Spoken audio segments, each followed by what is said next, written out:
My name is Megan McGrath and I'm doing the skills lab for the surgical first assist program. I'm going to start off with the instrument tie, just a simple interrupted with an instrument tie.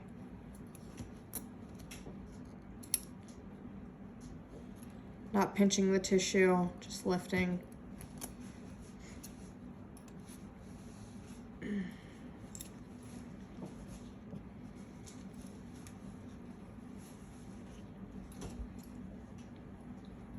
I'm gonna go 2 at the beginning.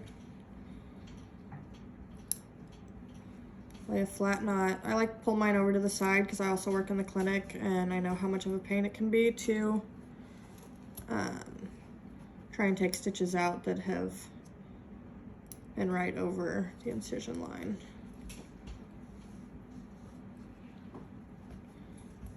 A lot of times these are something like nylon. We'll use 6 to 8 throws. And then leave a tail, obviously, in case it wants to try and unravel. And when you go to cut, always cut with the tips of your scissors. This is Elsa. Next, I'm going to do a one-handed square knot.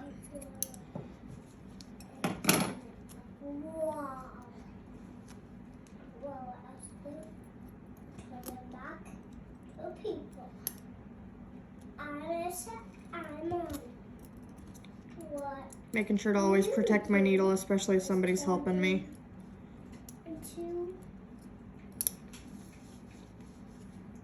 A lot of people cross here. I was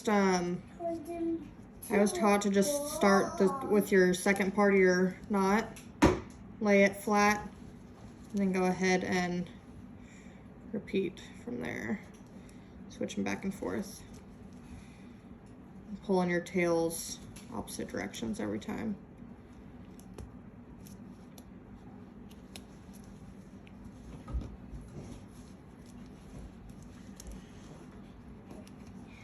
And just keeping traction with your needle driver hand.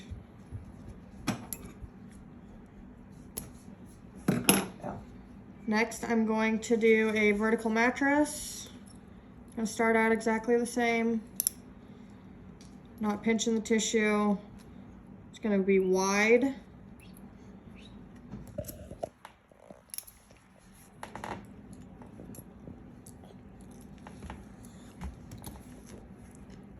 And then flip your needle around.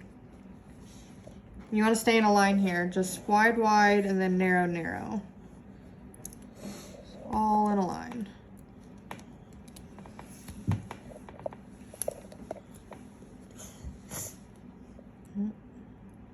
Grab my tail there. Okay, so wide, wide. Narrow, narrow. We'll go ahead and just do an instrument tie here as well.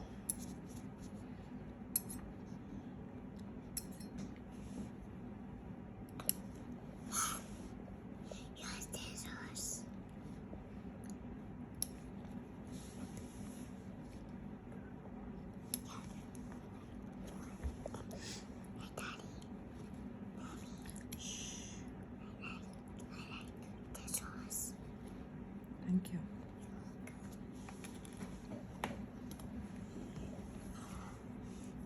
All right.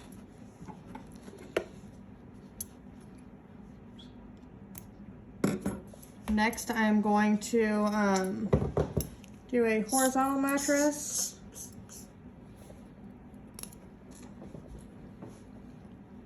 Start off same way as we have been, in a line, and then when you go to throw your back stitch, you're just gonna move over. However much, you know, it's kind of dependent on the wound or your surgeon's preference, your preference, whatever's gonna make the nicest closure. And a lot of times if you can make that, take that bite with one bite, You can do that. I'm gonna go ahead just dealing with this foam and take 2 bites on it.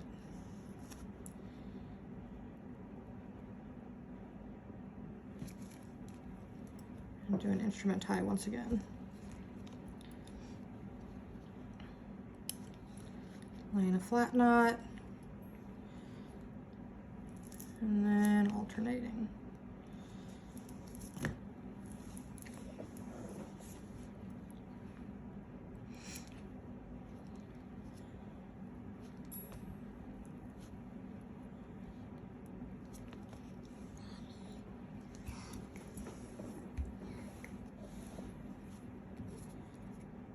Using the tips of your scissors to cut this as well. Next we have a simple, and I'm short on suture here. We're gonna do a simple, what do you call it? Over and over continuous. We call it just like a running or a baseball stitch at my program, or at my facility. Start off the same once again.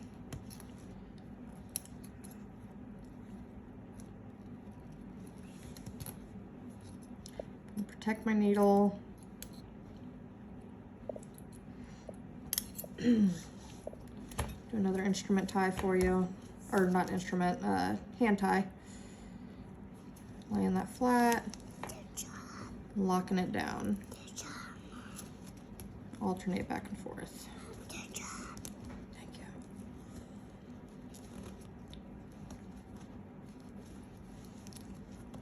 Okay. You can cut the tail now or wait till the end. Just depends on what's going to be more efficient.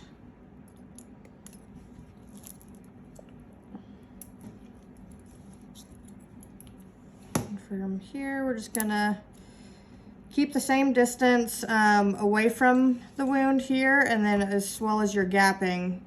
And that's the same type of thing. You can just kind of see what's going to work best for the wound that you're dealing with.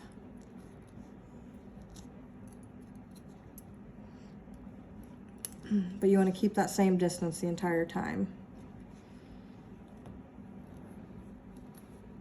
I can get this comfortably, I feel like, with 1 bite, so I'm just doing that.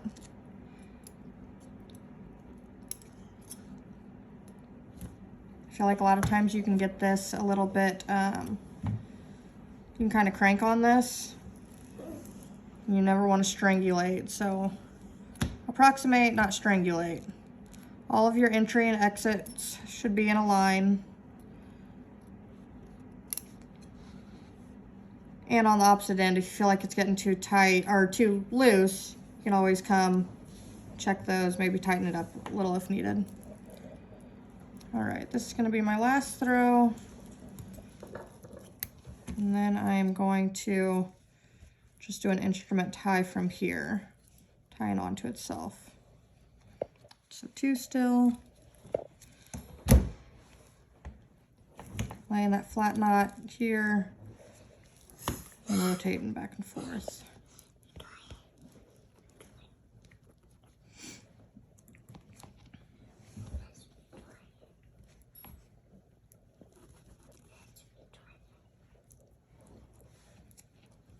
All right. And cut all of this at once, and leaving a tail.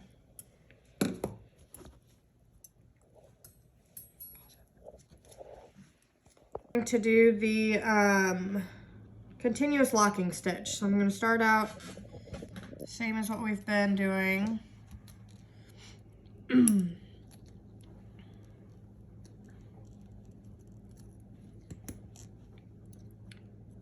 Protect my needle. Do a hand tie here.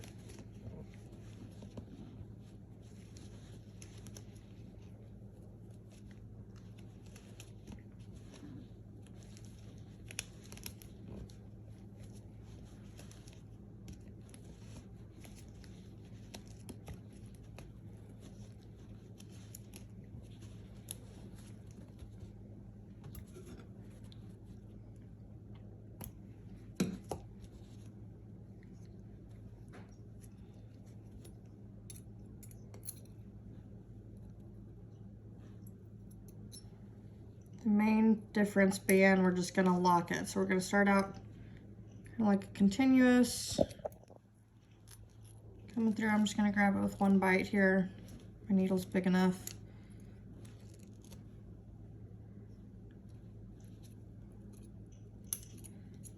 And get my needle how I like it.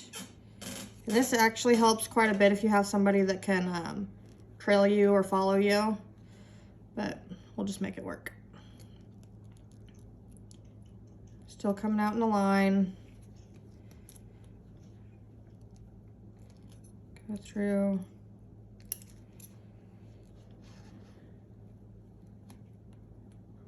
And lock it again.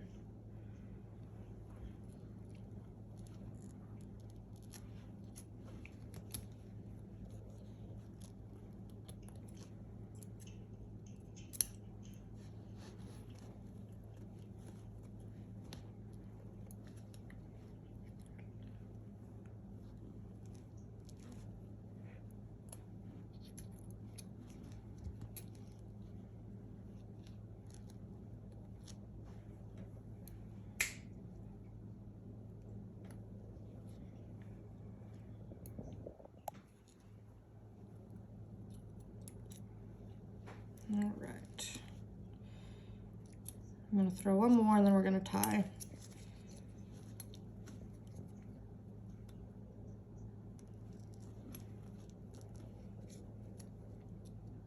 Notice once again how all of my entry and exits are staying in a line.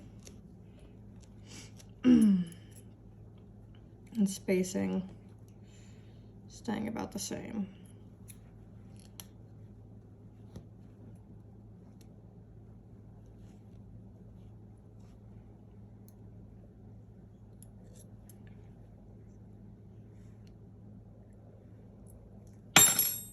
There.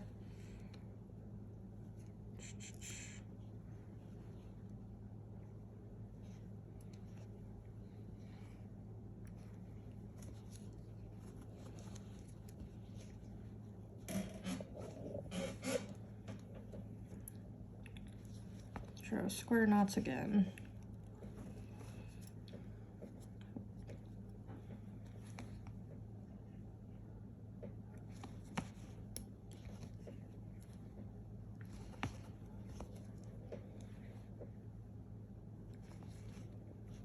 All right.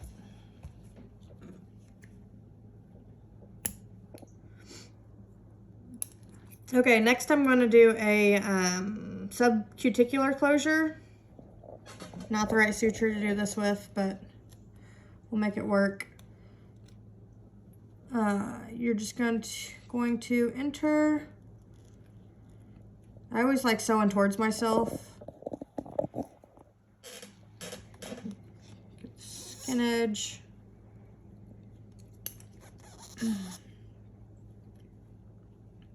On either side.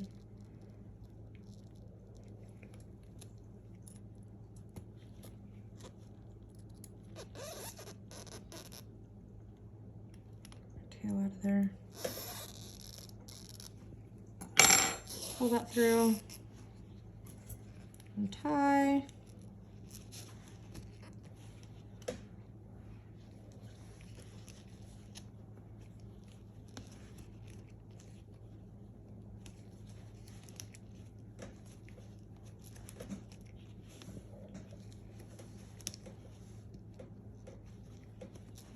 Usually it's monocryl is what my surgeon uses. So 4 throws or so. Cut the tail right on the knot. And then from here you can either bury that by going back to the corner of your incision, or depending on if you feel comfortable with your closure on that edge, you can just go ahead and start back up. I'm gonna come all the way to the corner, bury that knot down, and then from here, this is big where you're not pinching, just lifting and getting right on that line that you're wanting to find. easier on patient tissue. And yellow foams. And I think the biggest thing here is just kind of looking at where you start. And you want that next throw to fall right in line with where you came out.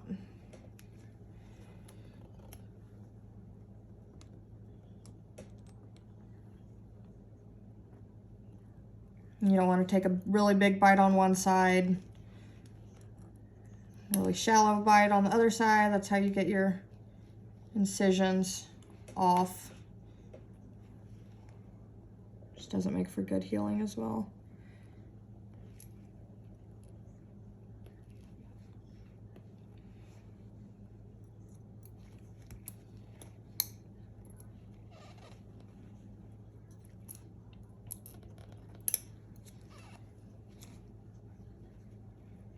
You shouldn't have any ripples. Sometimes I've seen where people really crank on, usually at the end when they go to throw, like their granny knot. But if they really crank on it, you get all that ripple effect through there, and it's just not necessary.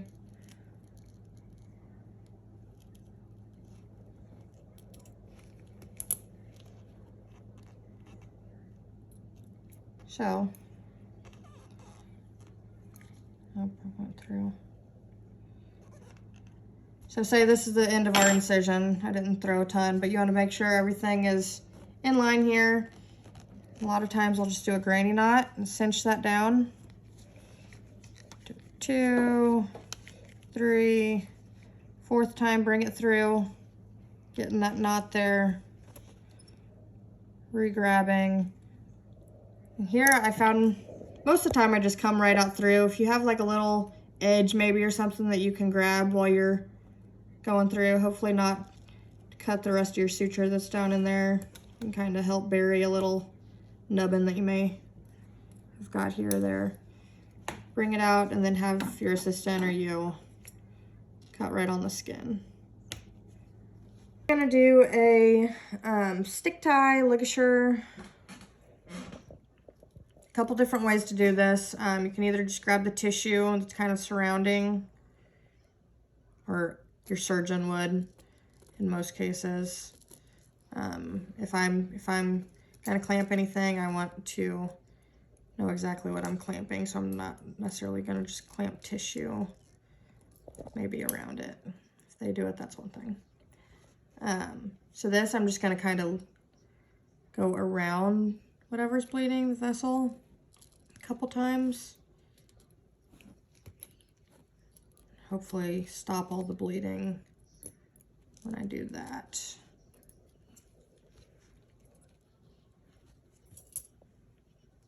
Go from here, hand tie, or a lot of times I like to hand tie, but I'll just go from here. Get that square knot.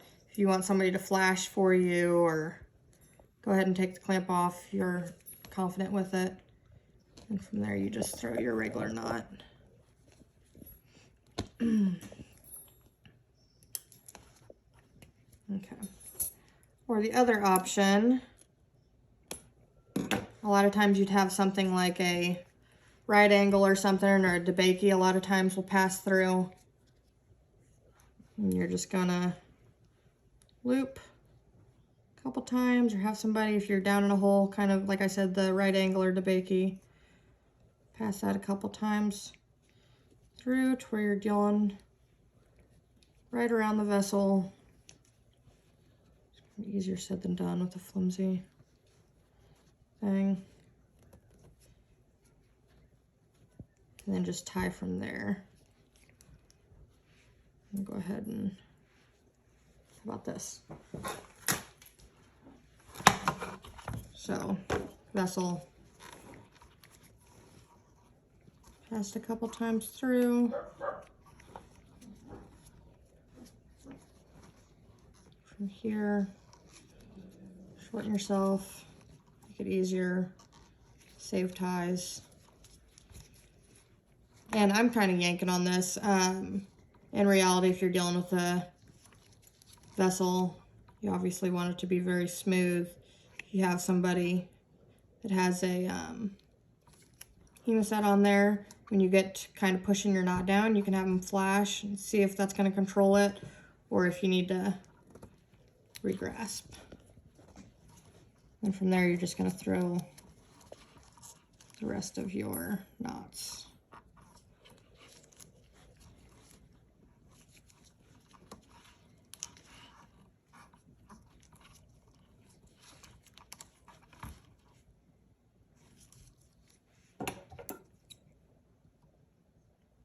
Couple different options for you. Next, we're going to do a skin stapling. Try and do this least amount as possible. And if I'm stapling, I'm just going to make sure that the stapler that we use has an arrow. If not, just kind of try and get it even.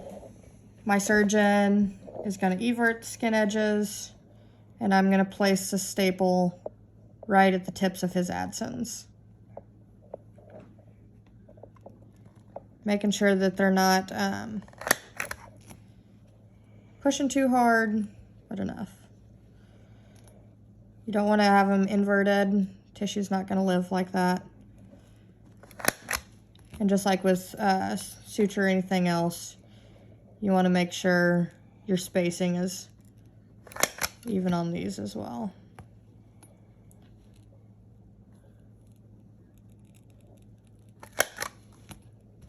Okay. Well,